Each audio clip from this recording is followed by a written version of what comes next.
बलिदान की जिस मिट्टी को देश प्रेमी अपने शीश पर रखते आए हैं, हल्दी घाटी की जिस पावन धूल से अपना तिलक करते आए हैं, उस स्वर्णिम इतिहास को विकास के नाम पर दफनाया जा रहा है।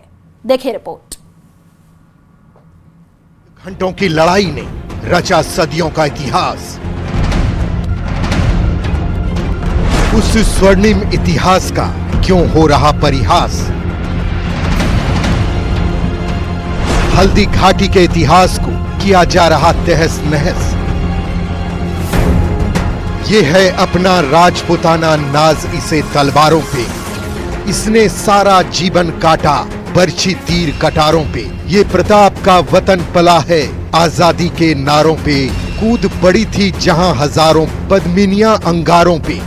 महाराणा प्रताप शौर्य और स्वाभिमान का दूसरा नाम, राजसमंद महाराणा प्रताप की जन्मस्थली, जहां की मिट्टी ने प्रताप के जन्म से लेकर उनके युद्ध कौशल और स्वाभिमान के संघर्ष को अपनी आंखों से देखा। लेकिन जिस हल्दी घाटी की लड़ाई ने महाराणा प्रताप को देश का नायक बनाया, आज उसी हल्दी घाटी के दर्रे पर अस्तित्व का संकट मंडरा रहा है। फिलहाल हम खड़े हैं हल्दी घाटी दर्रे में। यही वो ऐतिहासिक क्षेत्र है जहां से महाराणा प्रताप ने हल्दी घाटी युद्ध की ऐतिहासिक शुरुआत की थी। लेकिन आज एक बड़ा आरोप ये लग रहा है कि विकास के लिए ऐतिहासिक धरोहरों का विनाश हो रहा है और यह रोड जो बनाई जा रही है 162E, उसका मलबा पाट कर हल्दी घाटी के ऐतिहासिक दर्रे को पाटा जा रहा है। निर्माणाधीन हाईवे 162E के ठेकेदारों ने ऐतिहासिक दर्रे को मलबे से भर दिया है और ये हाल तब जब ASAI ने इसे संरक्षित क्षेत्र घोषित कर रखा है।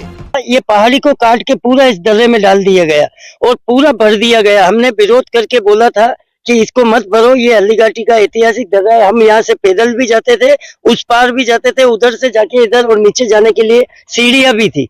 सड़क के मलबे से हल्दी घाटी का दर्रा भरा जा रहा है। स्थानीय निवासी भी मानते हैं कि विकास के लिए सड़क जरूरी है, लेकिन उस सड़क का क्या करें जो क्षेत्र की ही पहचान लीलने पर ही आमादा हो। हल्दी घाटी के लिए ये दर्रा ही है, एक तो मेन एक दर्रा के लिए जो है। हल्दी घाटी में लोग बाग कहाँ युद्ध हुआ, तो लोग बाग पैदल पैदल हल्दी घाटी के दर्रा में जाके देखते हैं यहाँ युद्ध हुआ था, उसको पूरा नष्ट कर रहे हैं। चलिए एक बार फिर हल्दी घाटी से परिचित हो लीजिए। 18 जून 1576 को हुई थी हल्दी घाटी की लड़ाई। इतिहासकार कर्नल टॉड ने हल्दी घाटी युद्ध की तुलना थर्मोपॉली युद्ध से की थी। थर्मोपॉली उत्तरी और पश्चिमी यूनान के बीच एक संकरी घाटी थी जहां भयंकर युद्ध हुआ था। ऐसा ही दर्रा हल्दी घाटी में है जहां प्रताप और अकबर की सेनाओं के बीच युद्ध हुआ था। प्रताप की सेना की तुलना में अकबर की सेना बहुत बड़ी थी, फिर भी अकबर यह युद्ध जीत नहीं सका।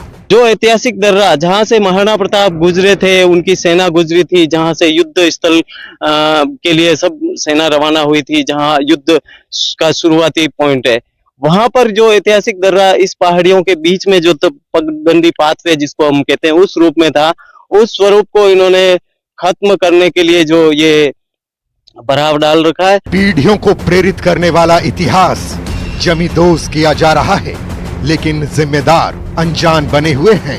के नाम पर जिस तरीके से इतिहास को धूल दूषित किया जा रहा है, लेकिन बड़ी बात यहाँ पर है कि ना तो प्रशासन के जिम्मेदार लोग इस तरफ ध्यान दे रहे और ना ही शासन के लोग। कहा तो दिया जाता है कि मेवाड़ के में महाराणा प्रताप के नाम पर जो राजनीति होती है तो इतिहास करवट ले लेता है, लेकिन जिस तरीके से महाराणा प्रताप का इतिहास आज यहाँ मिट्टी में दफन हो रहा है स्थानीय लोगों के द्वारा जो की जा रही है, कहीं ऐसा ना हो कि विरोध आक्रोश में बदल जाए।